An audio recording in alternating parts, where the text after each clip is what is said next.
Sasho sangena thina singalala endleleni nazi indaba ze1KZN TV okuyizona ehamba phambili namuhla. Undunankulu ukhala ngomthelela wabokufika. Udinga usizo owadlwengulwa ephindelelwa. Kanti bakhala ngokuvalela ngaphandle abasemandlazini. Nina bezulu edumele ngahlomanga kwakhangela amankengane indaba ze1KZN TV zifunde uphilano kaCebekhulu sanibonani. Undunankulu wesifundazwe KwaZulu-Natal uThamsanqa Ntuli uthi abokufika bangenazi imvume kabagcini ngokuphazamisa amathuba omnotho kanye ke nemisebenzi emadolobheni kuphela kodwa ke naseyindaweni zamakhosi banomthelelo ngemuhle odala ke ubupha.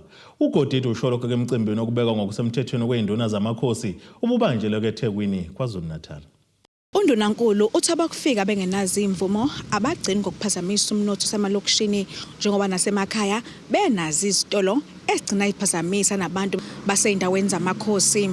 Labo kufika bangenamvume umthelela wabo mubi kakhulu ebantwini bamakhosi ngoba bafike bathatha amathuba abantu bamakhosi. Ngikhumbula ukuthi uhulumeni lo wakaZulu ngoba sahlala emakhaya kwakukancane uthole kunomuzi ongekho umuntu osebenzayo kuwona. Kwakukancane kakhulu. Kodwa futhi masubuka babe ngekho labo kufika.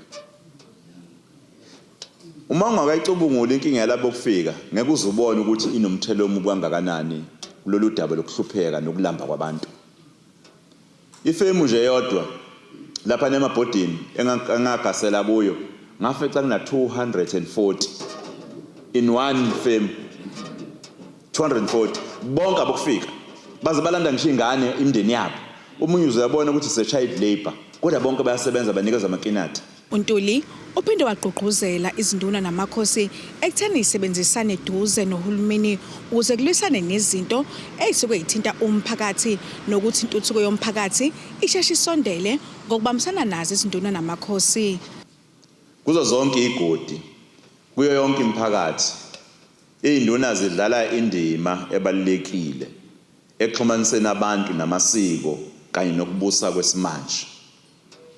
Yingakho umnyango oholwa umhlonishwa uThelezi uhlala njalo ugqugquzela ubambiswano phakathi kwamakhansela, izinduna kanye nondaba ezitha amakhosi. Lezi nduna ziphinde zahlonishwa ngezitifiketi zokuzibeka ngokusemthethweni. Ngijabule kakhulu ngokuthola le certificate ngoba bengingazi ukuthi ngasithola ngingumuntu wesifazane. Ngibonga kakhulu nasendaweni engihlala kuyo kwaVova abokufika abekho. Nisiphethe nje kahle akukho kunye okubhedayo. Ngotebogo Sibisi wezindaba ze1KZN TV kuChannel 261 ngiseThekwini. Uthi ufuna ubulungiso wesifazane waseCopsville eMgungundlovu maphakathi nekaMthaniya. Kulandela ke isigameko sokunukubezwa kwakhe ngokocansi ephindelela ngabesilisa abangaphezulu kwe10. Lo wesifazane seligodlele igama lakhe ngenhloso yokumvikela. Uthi impilo yakhe isishintshe kakhulu njengoba besilisa behlukene bayashintshana ngaye emva koba kade ephuza nabo utshwala nokwagcina kuvelele ukuthi bamfakela nezidakamizwa kubona. Lona ke wesifazane waseHoneyville ngaseCopsville eMgungundlovu nesingeke simdalule igama lakhe ngenhloso yokumvikela. Uthi impilo yakhe isishintshile kulandela isigameko sangonyaka owedlule sokunukubezwa ngokocansi ephindelelwa ngabesilisa abangaphezulu abali10 beshintshana ngaye. Lona wesifazane wayekade ehamba nomzala wakhe kanye nabo abangani bamzala wakhe beyozijabulisa ngophuzo oludakayo endaweni yaseSwapo khona eMgungundlovu kanti kakazi ukuthi ilapho impilo yakhe isizoshintsha khona unomphelo. Ngezwe nje ngena abafana bashintshana ngiyababona bashintshana ngami babengangilali ngaphambili babengilala ngemuva. Bengibambe izandla lana la omunye wengaphambili ngibambile ukuthi ngikwazi ukuthi ngangakwazi because kodwa ngiyabazi yabo kubakhomba ngabakhomba nomuzi futhi ngiyawazi kodwa inkinga yami from then kwalahleka ama documents from Martin Rice ama test kwalahleka yonke into. Inkinga ukuthi vele ngomuntu osevele engeke icala lakhe lilahleke nange-Grace ngase ngikwenza operation because bese ngitholethela ngazizwa ngaphapha manje kanjalo ngazizwa ngaye-Grace bangitshela ukuthi impilo yami nje ngeke isaba right because bengicisha ama-drugs kwatholakala namabhodlela ngaphakathi ithumbu lami ngaphakathi lisikekile. Lona wesifazane uthi impilo yakhe yashintsha unomphelo kuze kube yinamanje. Mina bengicela usizo nje lomthetho ngikwazi nambuyela empilweni yami bangisize nangedoma kuyimanje ngicathi ngino-4 bangeze wona kuyimanje ngethawini ngithi kumele ngishintshe lento ayinqela ukuthi ngithi ngisekhumbini iqhume nuke umuntu onukayo nje uhleze enuka ngoba phela-ke ngiyazinaka kodwa nje impilo yami ayikho right ayikho nje right nasekhaya nje asikho right asikho right nakhona nje bezidinga ukuthi nje bangisize because imina akade ngimina umdala manje mangizokwenzela into kanje 2.3 mina ngiyenzela lutho leso kwalo mali mangihlezi imtshela ukuthi mangifuna le mali because ye rape ngihole imali ye rape mina ngifuni ngithandi. Izigameko zalolu hlobo seziyinsakavukela umcilo wesidwaba kule ndawo. Siyanxusa nje ukuthi labantu abenze isenzo sikanje engazuthi bengajeza bengaboshwa lezi izenzo zokureshwa kwabantu la ngaphathe wadini engathi ziyaqhubeka ziyanda nje sikhuluma nje kunesinye futhi sengane encane ereshiwe ngale kwaizolo efunda lapha phezulu esikoleni eCobzville Secondary eCobzville Primary School so igigaba ezisilimaza kakhulu lezi zenza ngaphakathi la ewadini. Isisulu siyakuveza ukuthi ke icala lavulwa emaphoyiseni kwavela imbiko ethi kwalahleka amadokodo ngesikhathi sokubika lolu daba emoyeni belingakatholakala uhlangothi lwamaphoyisa. Ngingusiyabonga kaDuma wezindaba ze1KZN TV eMkungundlovu. Intsha yasemandlazini ngaphansi kwamasipala omhlathuze eNyatho nesifundazwe KwaZulu-Natal ikhala ngokuvalelwa ngaphandle kwabantu bendawo mangabe kuvela amathuba omsebenzi emtholampilo wendawo wakhona emandlazini. Laba bantu bayaqala ukuzwa ukuthi inkontileka uma ngabe ifikile endaweni ifika nabantu bayo ebese kivalela ngaphandle abantu bendawo. Bathi ke bafuna ke iphathe amandla zingenelele ukuze nabantu bendawo bacoshe amathuba omsebenzi. Laba ke bakhale ngongabikwe kwekomiti lasemtholampilo nabathi ke ngabe yilona lenza umsebenzi laba bakhala ngokuthi ke kuphumeka inkontileka ebiqashilwe ukwenza noma ukwenza umsebenzi ukuklina kule ngitholampilo kwafika entsha yabe sixosha abadala bebevele besebenza yaqasha abasha kodwa ke ongesipho abendawo. Ikontraka kade isebenza uklina la ngaphakathi iphumile mayiphuma wasengena enye inkontraki le nkontraki yafika nabasebenzi ongasiba bala inqubo mgomo ithi inkontraki yafika la isuka khona ifikelana bese iqasha abantu bendawo ngoba phela amathuba antula yonke indawo ngeke kube ukuthi khona amathuba antula khona kakhulu yabona so inkontraki lena entsha ifike noshintsho ke lo mama noma baba ngazi ukuthi iphi inkontraka ngiyazi igama layo kodwa ithema ifika yaxosha osisi ade besebenza eclinic yangaqasha abantu futhi basemadlanzini yaqasha abantu abasuka ngaphandle anginayo sure ukuthi bahlala kuphi osisi no bhuti bayadinga nabo ukuthi ke besebenze bebambele lo torha abalibambayo amathuba umsebenzi antula yonke indawo so njengamanje nje basilana nje sizozama ukuthi silwele into enjengaleyo hayi ukuthi sizola kodwa sizoveza ulaka lethu. Laba bathi ke kubathusileke ukuthi ke akaze bazise ukuthi ke kunezikhali ezintsha esikhona njengoba nenkontileka entsha bengazisawanga ngayo bathi ke kungokuqala ukuthi ke kwenzeke ngalendlela ekubeni ke inqubo yokusebenza ejwayelekile ingalandelwanga. Kusithusile lokho kwenzekile siyazi ukuthi ikontraki yashintsha kuyenzeka mhlambe retain ke lo muntu omdala noma kungena umuntu omusha yabo but ngoba it's not the first time kwenzeka sithukile this time masukuthi sekumuntu omusha sekunjalo lo muntu omusha ongenile sekuyena futhi oseshintsha izinto ngendlela bezenzeka ngayo. Basole ukuqashwa kwabantu ngokwenzelela kulanduke abantu bakwezinye izindawo bona besale ngaphandle. Sibhlungu ngoba sihleze emakhaya mina nje ngihlalela eMandlanzini ngihlala la eMandlanzini kodwa angazi kuse kwafika kwaqashwa egejeni egejeni kwaqashwa abantu bala eMandlanzini abanye besuka konongoma abanye besuka kwesakwamthetho kodwa sikhona la eMandlanzini mawuthi uyahamba uyofuna wena njengomhlalo la eMandlanzini uthi uyofuna umsebenzi kuthiwa awukho umsebenzi kodwa kusuka abantu bangaphandle bekwazi ukuthola umsebenzi thina singakwazi ukuthola umsebenzi. Ikhansela lendawo lithintwa ngalokhu libe selikuveza ukuthi ke babe nezixoxo noma bazoba nezingxoxo ukuze ke baxoxisane beqhamuke nezisombululo kulenkinga ukuze ke abantu bomphakathi bezuze ekutholeni amathuba omsebenzi. Sizo engage ke management yala eclinic sithola ama processes ukuthi ahamba anqhamuke kuphi. Sizame ukusizana lapho esingasizana khona ukuze zonke izinto zoba transparent. Konke futhi esokhuluma la siyacabanga ukuthi kuzowenza umphakathi ukuthi weneliseke ukuze lapho ongahambanga khona kahle sizama ukurectifya ukuze ukusebenzisana komphakathi ngale clinic ongeyendawo ukwazi ukuthi kubuyele esimweni. Leske izindaba ze1KZN TV ngengosamukeliso Nqulunga ngeseMandlanzini. Ake sithi ishelele itolene nabesilo siyabuya futhi nezinye zindaba.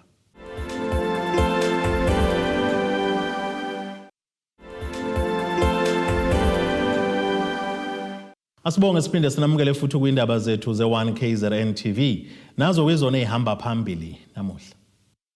Undunankulu ukhala ngomthelela wabokufika. Udinga usizo owadlwengulwa ephindelelo. Kanti bakhala ngokuvalelwa ngaphandle abasemandlazini. Inhlaka zezokuphepha zithi bazokhalelwa ngamasongo kaSigonyela bazoza enkundleni ezemidlalo eMoses Mabhida bengenawo amathikithi kanye nalabo abazoza ngenhloso kuzosusa udweshu. Lezi inhlaka isho lokho kwisithangamisa bezindaba besibanjela keThekwini namuhla njengoba ke kusasa kunomdlalo weNedbank Cup phakathi kweKaizer Chiefs neKamagebhula Orlando Pirates. Owamaphoyisa uthi basesithindeni zalabo abebesabisa ngodlame kusasa. Sibonile ke ku social media sakubona namanje abantu belokhu besho izinto zokuthi bona bayeza enkundleni noma banamathikiti noma banawo ngeke imesh yenzeke. Sicela nje ukuthi sazise umphakathi ukuthi ukuphehla udweshu nodlame kuyicala and sizokwenza ukuthi laba bantu labo abenza lokho sidile nabo baboshwe. Asikuthathi kancane into zabo le ukusabisa kwabo asikuthathi kancane neze kangangokuthi njengamanje sibhizi siyabafuna siyaba identify because bakubukhona ubuso babo einkundleni zokuxhumana. Owamaphoyisa kaMasipala iTheku uchaza ngemigwaqo ezovalwa. Umgwaqo uzovalwa mibili ezovalwa kuzoba uMasabalala phakathi kaSomtsewu noSimiso Nkwanyane ngokunjalo kwaMasabalala nomngeni road. I-traffic ezobiqhamuka ngoMasabalala izojika lapha kuSomtsewu ibheke lapha ku Sylvester Ntuli iyongena drive-in idlule People's Park East neMastering Feed ama entrance akhona angalapho. Ukuvala kwethu sekuzoqala ebusuku la soqala khona midnight after 12 siqale ngalokho ukuvala okuthambile kwamakhonsi kuzothi ngakusasa bese kuqina ukuvala kwethu. Lokho sikwenzela ukuthi senze sure ukuthi akekho umuntu okwazi ukufinyelela eduze ne-stadium. Kanti oka-RTI uthi bamngomumo uqapha emgwaqeni emkhulu engutholakayeka ikakhulukazi lezo zimoto ezobe isuka kwezinye izifundazwe izongena KwaZulu-Natal. I think the expectation is from today, this afternoon, tomorrow morning, there will be influx from the other provinces coming through to the province, and obviously we've got those covered as well in terms of strategic placement of officials all along the N3 just to ensure safety. Umdlalo ulindeleke kuba uqala ngo3:30 osukeni lakusasa. Kodwa Sibisi wezindaba ze1KZN TV kuChannel 261 iseMoses Mabhida eThekwini. Uphinde wavela kafushane enkantolo kaMantshi yaseScottburg KwaZulu-Natal osolo ngokubulala uThula Khumalo wayishoshovu seqembu leMK phakathi kweSub-region yaseMdoni. uKhumalo wabulawa ngokudutshula amahlandla amane phambi kwabantwana bakhe kanye nonkosikazi wakhe ngenyanga kaNdasa kuwona lo nyaka. Kuzokhumbuleka ukuthi kumsola ungaphandle ngebheyili yenkulungwane yamarandi.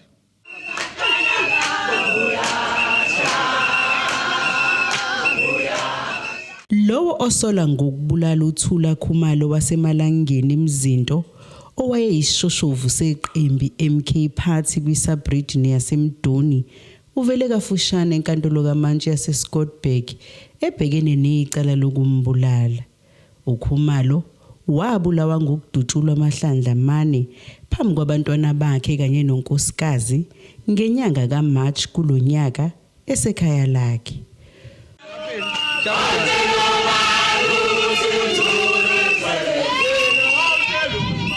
Kuzokhumbuleka ukuthi amalungu eqembu leMK Party abeleke uphuma ngobuningi ukuzozama ukunxenxa inkantolo ingamdedeli umsolwa ngebheyili ngenxa yokwesabela impilo yomndeni. Kanti ligcina ukuhlala leli cala enkantolo yaseScottburg ngenyanga kaApril, imantshi yadedela umsolwa ngebheyili yenkulungwane. Lamalungu ayekubeke kwacaca ukuthi bafuna umsolwa aphinde akhiphe ayekade hamba nabo ngelanga kwabulawa ngalokhumalo.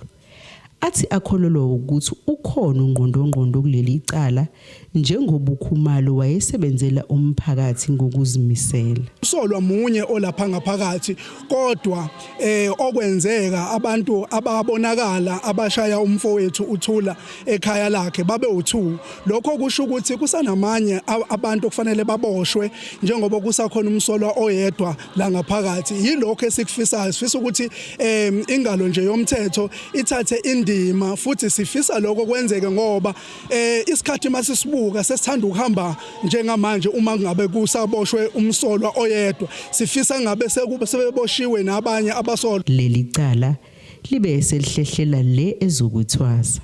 Lo mbiko beniwethule lo Zamando Sicele wezindaba ze1KZN TV ngiseScottburg. Ulinde ukuthi ke baqopha umlando besilisa abana amaqala uhambo lunokuthula abasuka ke eThekwini belubhada ngenyawo bebheke eKapa lodumo nokuyimizamo yokuzama kokwakha kubumbano nokuzwana phakathi kwabo bonke abantu beenhlanga ezahlukene kulelizwe. Laba bathi ngalolu hambo bafuna nokuqoqa inkece yolunye kuhamba bahlelayo lokuhambela kwelinye ke izwe la ngaphandle kweNingizimu neAfrika. Uhambo ke lunokuthula ohlelo kamabhungu asemancane ahlose ngaloko ukuzama ukwakha ke ukuthula ezweni lonke.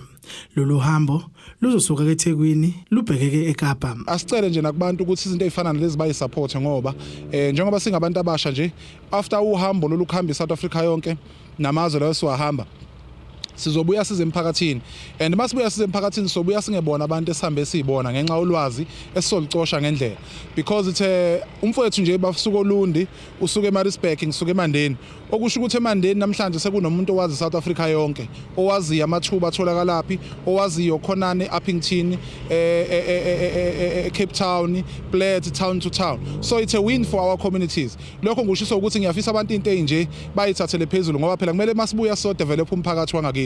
So asikwazi ukuhamba eAfrika yonke sibuye singabantu abangazilutho sibuye futhi masibuye emakhaya abantu bengasebenzisi. So ngiyocela nje ukuthi labantu abasha esihamba nabo esibona masibuye emphakathini imphakathi yethu samukele isebenzise futhi ngolwazi silicoshayo. Umsunguli walolu hambo oluqaleke eminyakeni emithathu edlule lapho kehambela ke ngisho namazwe angaphandle ucela ukuba ke leseke lolu hambo lwabo ngoba ukholwa ukuthi kukhulu kwe olungafika nakho okuwushintsho ikakhulu kubantu kabasha. La sine campaign esiyenzayo eqhumuzela ukuthula ebizwa ngegama lokuthi Peace Walk. So iPeace Walk ifanda yayo unangala uSiyanda wakadlamini oqala e3 years back. It's a Peace Walk 2022 eqhumuzela ukuthula nozinzo eNingizimu Afrika. Njengoba sazi ukuthi la emthethweni siphila kuona awukho ukuthula noma ukhona but akuphelelisiwe. Abantu bayibuza ukuthi why niwokha ngenyawo nisinqhumezela ukuthula for ini yini enzoyizuza. Lokho sikwenzayo kuumbono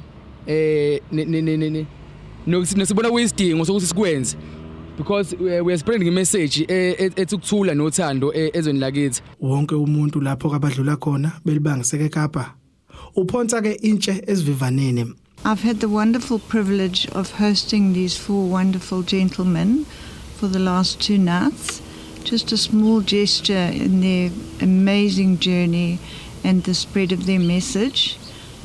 And I'm so proud to be a tiny little part of this amazing mission. Lenja ihlela kuhambo olukhulu lapho ezohambela khona entabeni Kilimanjaro eTanzania.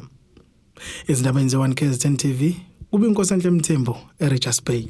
Asiphinde sithi shelele etolene besilo siyabuya futhi nezinye zindaba.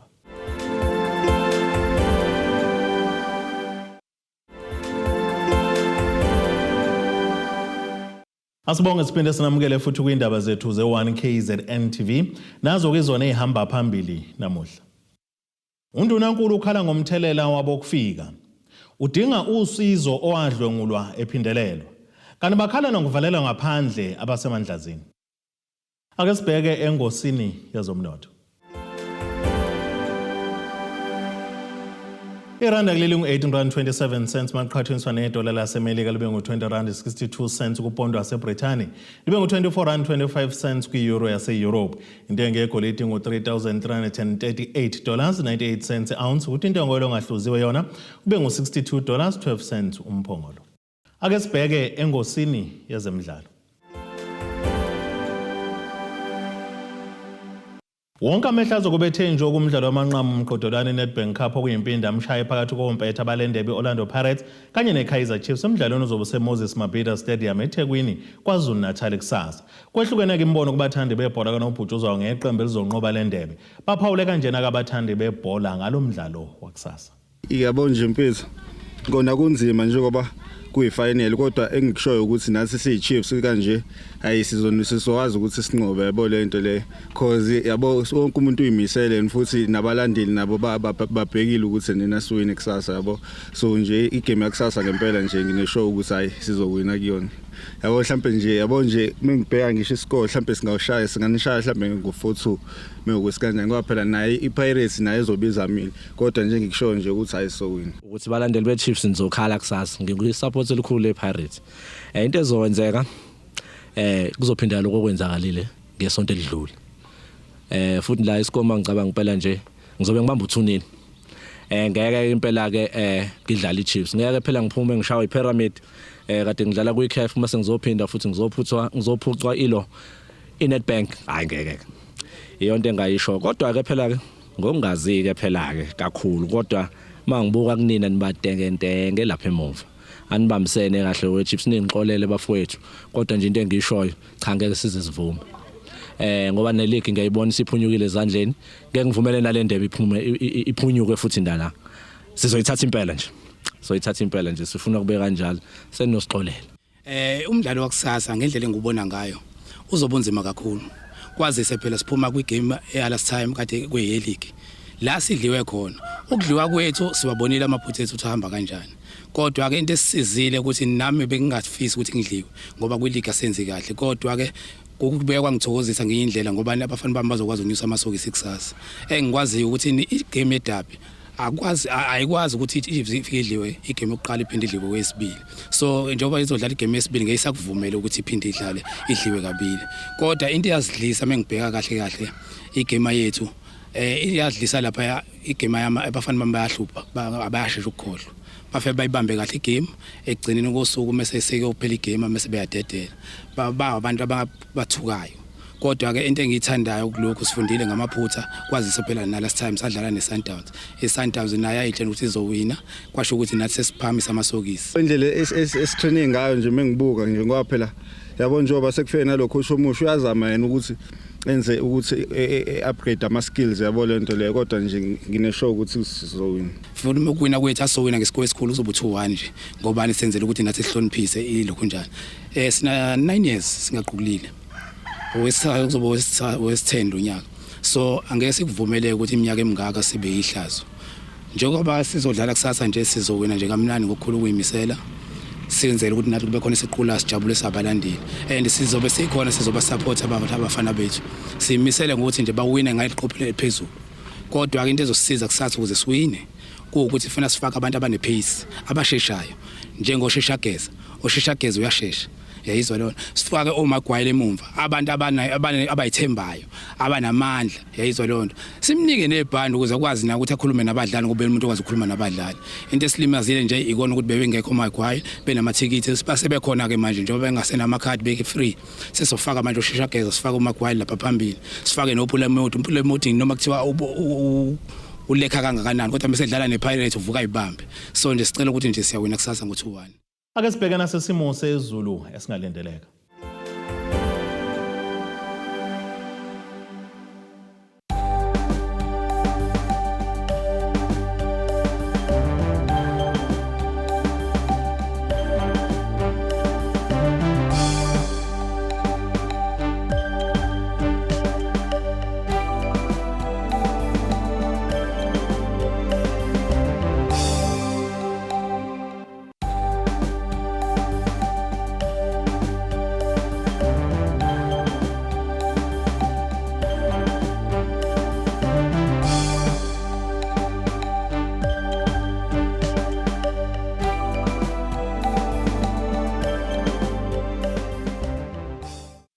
Nina bakaqamba lankomo zilahlekile zodliwa umdlebe kwaSoshangane ziyaguqala. Abethuli bethu bezindaba baxhaswe iThuli's Bayview Bridal. Ungabashayela kulezi zinombolo ezivelile.